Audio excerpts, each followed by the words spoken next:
The town that hides its dead.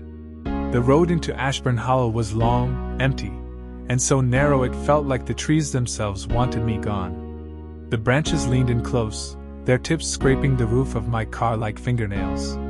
I'd been on the road for hours, chasing a tip from an anonymous email that simply read, "If you want a story that'll make your name, go to Ashburn Hollow. Check the sheriff's files from 1998.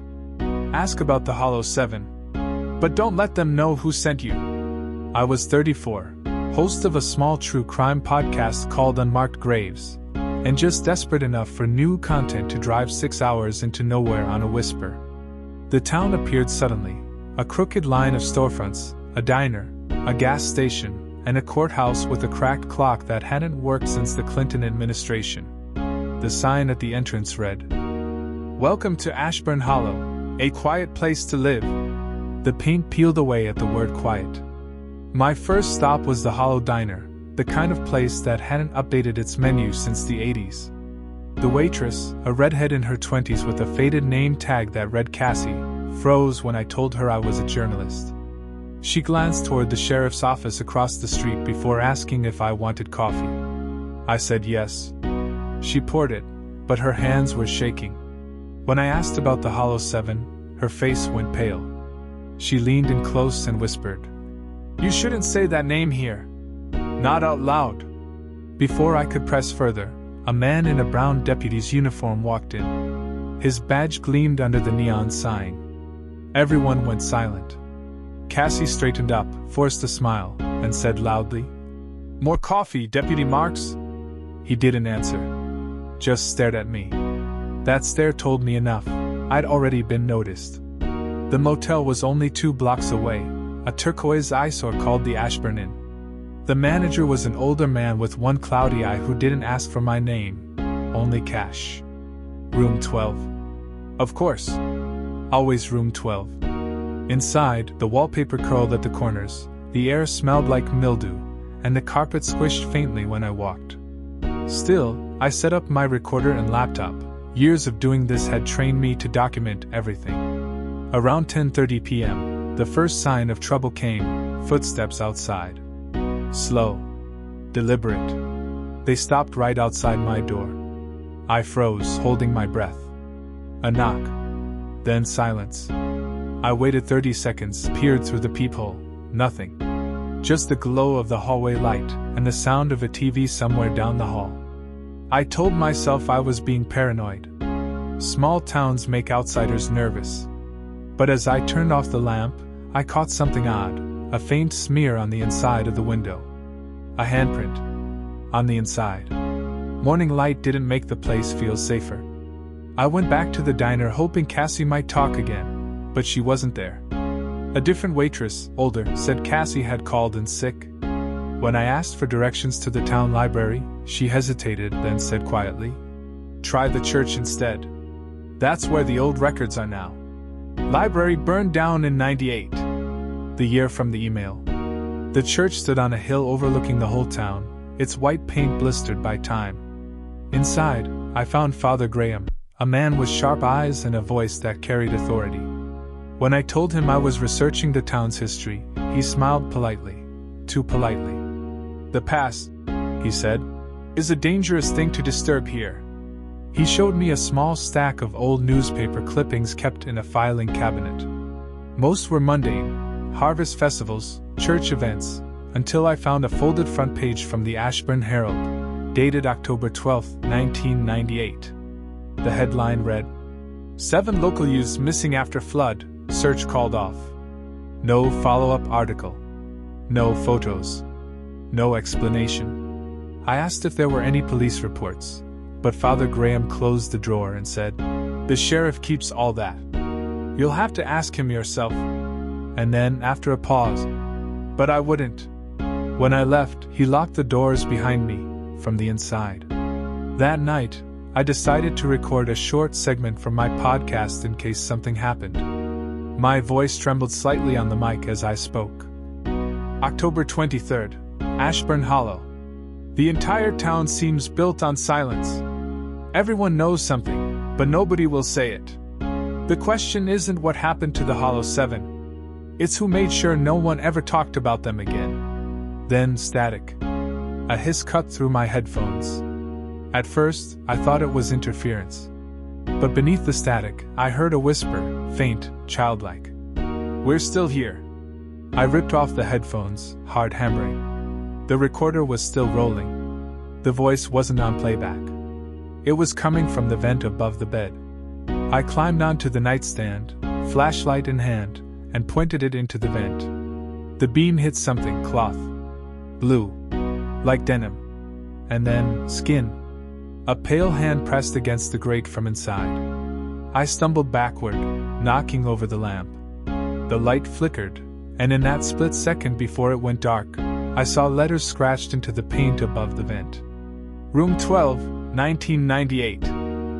The ones who never left. I didn't sleep after seeing that hand. How could I? Every sound in that room, the hum of the fridge, the tick of the bathroom faucet, felt like breathing. Watching. By dawn, I'd packed everything I could fit into my bag. But before I left, curiosity got the better of me. I turned on the recorder and aimed my flashlight back into the vent. The hand was gone. Just a scrap of blue denim, wedged deep inside, as if whoever, whatever, had reached out didn't make it far enough. I tugged it free and saw the corner of a name tag stitched to it.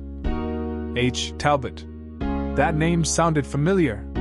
Back at the church, one of the missing from the Hollow 7 article was listed as Harper Talbot, 16. Coincidence? Maybe. But the denim smelled faintly like damp earth. The diner opened at 7 a.m., and I was there by 7:05. Cassie was still missing. The older waitress refused eye contact, but when I laid the denim scrap on the counter, her hand froze halfway to the coffee pot. "Where did you get that?" she whispered. I told her quietly. "Room 12. The Ashburn Inn." Her face drained of color. She leaned in close, eyes darting toward the window. "You need to get out of here. Right now. You're not supposed to." The bell above the door jingled. Deputy Marks walked in. Her words cut off. She straightened and forced a smile like a puppet pulled by invisible strings. "More coffee, Sheriff?" He wasn't smiling. He walked straight up to me, his boots echoing across the tiled floor. "Funny thing," he said. "Your car's been parked outside the motel all night, but the manager says you left early. That true?" I lied. "Just went for breakfast." Mark's eyes flicked to the denim scrap between us. His expression didn't change, but his voice dropped low. "Don't go digging in the hollow, son. People who do tend to stay buried." He took the denim, folded it, and slipped it into his pocket. Then he left. The waitress wouldn't even look at me again. I spent the rest of the morning driving aimlessly, trying to find a way out of town. Every road seemed to lead back to the same intersection, the same gas station, the same blinking yellow light. My GPS glitched between no service and recalculating, like the town itself refused to let me go. Around noon, I spotted a small sign pointing toward Hollow Creek Cemetery. Something about it felt wrong, like the sign had been freshly painted while the rest of town was falling apart. I followed the dirt road anyway, recorder running. The cemetery sat behind rusted iron gates, rows of leaning headstones disappearing into overgrown weeds. The air smelled metallic, like rain and rust. Near the back, I found 7 unmarked graves. 7. Each one marked only by a weathered wooden cross, initials carved faintly into the wood. HT MLRD CSAW JR and NF. The Hollow 7. Fresh flowers lay on 2 of them. Someone was still visiting. I knelt beside HT, brushing away the dirt from the base of the cross, and that's when I saw it, a modern maintenance tag, the kind used by groundskeepers. Except this one read, Ashburn Sheriff's Department, Case File Number 1476. Do not disturb. That night, back in my motel room, I recorded my second log. October 24th, Ashburn Hollow. The town hides its sins in plain sight. 7 graves, a sheriff's department tag, and a warning written in motor oil. Whatever happened in 1998 didn't stay buried. It's still alive in the people here. I replayed the audio to check sound quality, and that's when I heard something that wasn't there before. A second voice. Faint. Female. He's watching you. The words came between my sentences, barely audible but unmistakable. I isolated the clip and boosted the volume. It wasn't distortion. It was a whisper recorded directly into my mic. And it came from behind me. I turned slowly, heart hammering. The window curtains were drawn tight, but there was a shadow on the other side. Tall. Still. Watching. When I yanked the curtain open, no one was there. Only the empty parking lot glowing under the flickering sign of the Ashburn Inn. But in the condensation on the glass, written in shaky letters, were 3 words. Leave before midnight. I tried. God knows I tried. But when I loaded my bags into the car and turned the key, nothing. Just the click of a dead battery. Someone had drained it. That's when the motel's neon sign flickered out. For the first time since I'd arrived, the lot was completely dark. Then headlights. 3 sets. Slowly rolling in. A cruiser in front, 2 trucks behind, boxing me in. Deputy Mark stepped out, flashlight in hand. His smile was cold, sharp. Evening, podcaster. You were told to leave this place alone. I tried. I said, voice shaking. My car won't start. He circled the hood, tapping the badge on his chest. Guess that means you're staying the night. Behind him, the motel manager and 2 other men stood silent, hands tucked into their jackets, where I could see the glint of something metal. Marks leaned close enough that I could smell stale coffee and sweat. You want to know what happened to the Hollow 7? He whispered. They didn't drown in no flood. They saw something they shouldn't have. Then he straightened, tipped his hat, and said loud enough for everyone to hear, Sleep tight, Mr. Journalist. They left me there, surrounded by darkness. And that's when I realized there was no wind outside, but the vent above my bed was whispering again. This time, my recorder picked it up clearly. Room 12. He's next. The whispers stopped just before dawn. But the silence they left behind was worse. It wasn't peaceful. It was expectant, like the town itself was holding its breath, waiting to see what I'd do next. I'd been awake all night, sitting on the motel floor with my recorder still running. I listened to the playback over and over, those words echoing through the static. Room 12. He's next. By the 10th replay, I noticed something I'd missed before, a faint mechanical hum layered under the voice. It wasn't part of my equipment. It sounded like an engine, running idle. I grabbed my flashlight and stepped outside. The parking lot was empty except for my car and the sheriff's cruiser. But faint tire tracks led away from the lot toward the woods behind the motel. I followed. The air was cold, sharp enough to sting my throat. My boots crunched over gravel as the sound of my own breathing filled the night. The tracks wound down a dirt path until I saw it, an old barn, half collapsed, hidden behind overgrown brush. The cruiser sat out front, headlights still faintly glowing.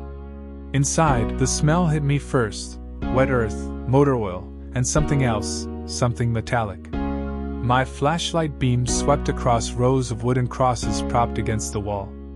Some had faded initials carved into them, HT, RD, AW, the same as the graves. And then I saw the table. A long steel table in the center of the barn, rusted but recently used. Old police files and cassette tapes lay scattered across it, their labels smudged but still legible.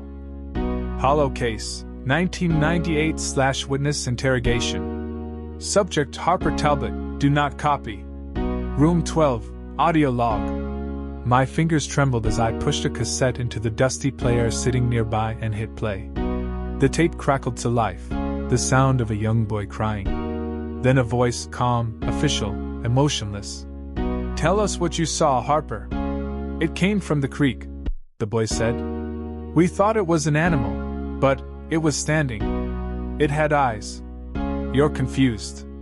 Say it again. It wasn't human. Then what was it? Pause. It was you. The tape cut off there, replaced by a burst of static and a single muffled scream.